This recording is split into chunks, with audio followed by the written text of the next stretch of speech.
Hello everyone, thank you for joining me again. I'm Brandy from Brandy Gale Health and Fitness, and I wanted to come to you with part 3 of my garden series. I gave an overview on last week, and then yesterday I talked about finding a spot for your garden that is sunny for several hours during the day, and today I want to talk about prepping that spot now that you've figured out where it's going to go. So, of course, it's part of your yard, so it's probably got grass or other vegetation in it. So I recommend actually digging that up.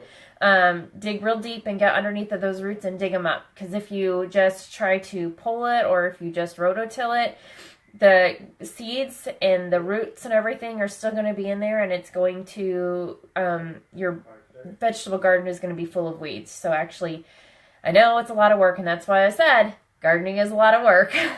So you're going to have to actually dig it up. One thing I do have to say, if you're deciding at the end of a season, at the end of a gardening season, to do it for next year, what you could do is over the winter is put a tarp down in that spot. And the tarp will be blocking the sunlight and everything from that, and it will kill all the vegetation underneath of there, just like, you know, if our kids leave their toys out in their yard, that spot of grass is dead. If you leave a tarp there all winter long, when it's time to plant in the fall or in the spring, then that vegetation underneath the tarp area is going to be dead, and you'll have had that tarp do all the hard work for you. So, like I said, I wouldn't rototill until after you've gotten a majority of it up. After that, if you want to rototill, that's up to you. So once you've decided where it's going to be and you have prepared you've dug up all that old vegetation, then you need to decide if you're going to have your bed flat with the ground and put a fence around it, or if you're going to put like a flower border around it, or if you're going to do a raised bed. So some benefits of having a raised bed are fewer weeds, and it's some harder for some critters to get in there. And then, of course, also when you're maintaining the bed, you won't have to bend over all the way to the ground. And actually, on a raised bed, you have that edge that you can sit on instead of kneeling or bending over. So having a raised bed has its benefits. And then once you decide if you're going to have a raised bed or a bed in the garden, of course, if it's a raised bed, you're going to have to build the raised bed.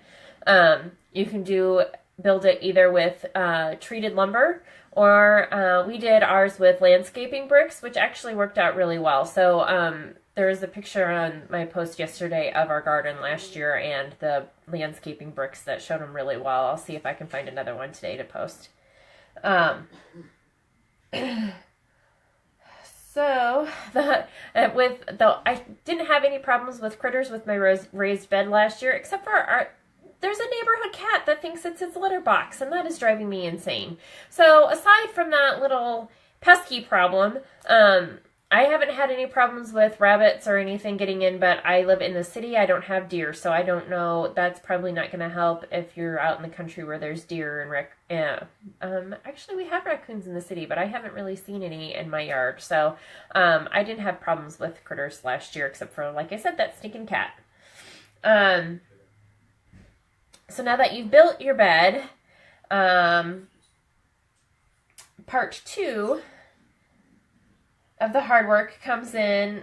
Oh, no, I'm sorry. That was part 2, was building the bed. Part 2 of building the hard work is building the bed. But once your bed is built, or you've got your garden and vegetation cleaned out, you think you're ready to plant, but you're not quite yet. And I will go over what you have to do next to prepare your soil tomorrow. So please hop on and join me again tomorrow night. I look forward to seeing you. Bye.